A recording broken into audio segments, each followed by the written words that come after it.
इधर सीबीएसई ने 10वीं कक्षा के नतीजे को जारी किया है और आपको बता दें कि बिलासपुर की खबर की बात करेंगे, जहां पर कांस्टेबल को ट्रैक्टर से कुचलने का मामला सामने आया है। अवैध रेत खनन रोकने गए कांस्टेबल को कुचला गया था। हाईकोर्ट ने अब इस पूरे मामले में संज्ञान लिया है। अवकाशकालीन पीठ ने नोटिस जारी किया है। खनिज सचिव और वन विभाग को नोटिस जारी किया गया है। तो आगामी सुनवाई अब 9 जून को होगी, जिसमें जवाब मांगा गया है। आपको बता दें कि बलरामपुर का ये पूरा मामला है, जहां पर अवैध रेत खनन रोकने गए कांस्टेबल को कुचल दिया गया था और अब इस पूरे मामले में अब जो है वो हाईकोर्ट ने इस पूरे मामले में संज्ञान लिया है और नोटिस भी जारी किया गया है। तो खनिज सचिव और वन विभाग को यह नोटिस जारी किया गया है। तो आगामी सुनवाई 9 जून को होगी और 9 जून तक अधिकारियों से जवाब मांगा गया है। तो बलरामपुर से ये खबर हम आपको बता रहे हैं, जहां पर रेत के अवैध उत्खनन को रोकने के लिए जब कांस्टेबल मौके पर पहुंचा था तो उसके ऊपर जो ट्रैक्टर था वो चढ़ा दिया गया था। ज्यादा जानकारी लेंगे, हमारे सहयोगी रोशन हमारे साथ जुड़ चुके हैं। रोशन, अब इस पूरे मामले में हाईकोर्ट की भी एंट्री हो चुकी है, हाईकोर्ट ने संज्ञान लिया है। इस पूरे मामले को लेकर अपडेट बताइए।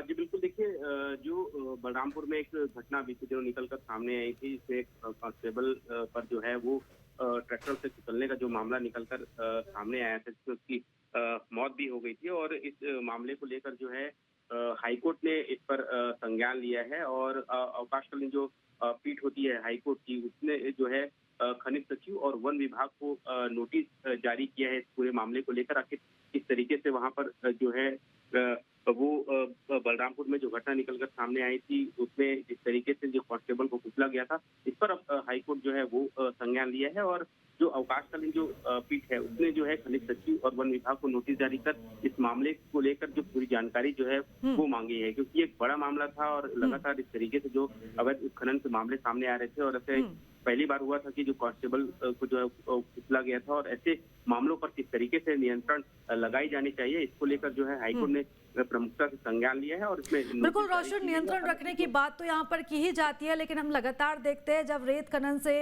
अवैध रेत खनन से जुड़े हुए जब मामले आते हैं, सामने आते हैं, तो प्रशासन के सारे दावे कहीं ना कहीं फेल होते हुए भी नजर आते हैं। जी बिल्कुल, निश्चित तौर पर जिस तरीके से अवैध उत्खनन की जाती है और जो अवैध उत्खनन होती है, तो ऐसा नहीं होता है कि इसमें अधिकारियों को इस बारे में पता ना हो।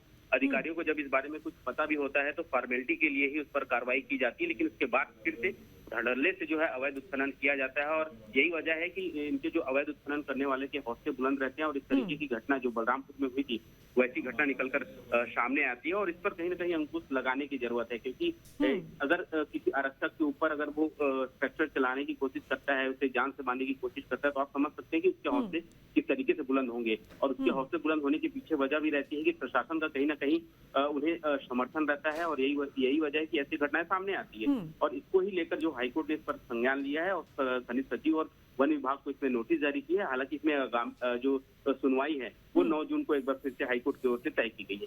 बिल्कुल, और लगातार आप नजर बनाए रखिएगा रोशन, आपसे हम अपडेट्स लेते रहेंगे। बहुत धन्यवाद तमाम जानकारी हमारे साथ साझा करने के लिए।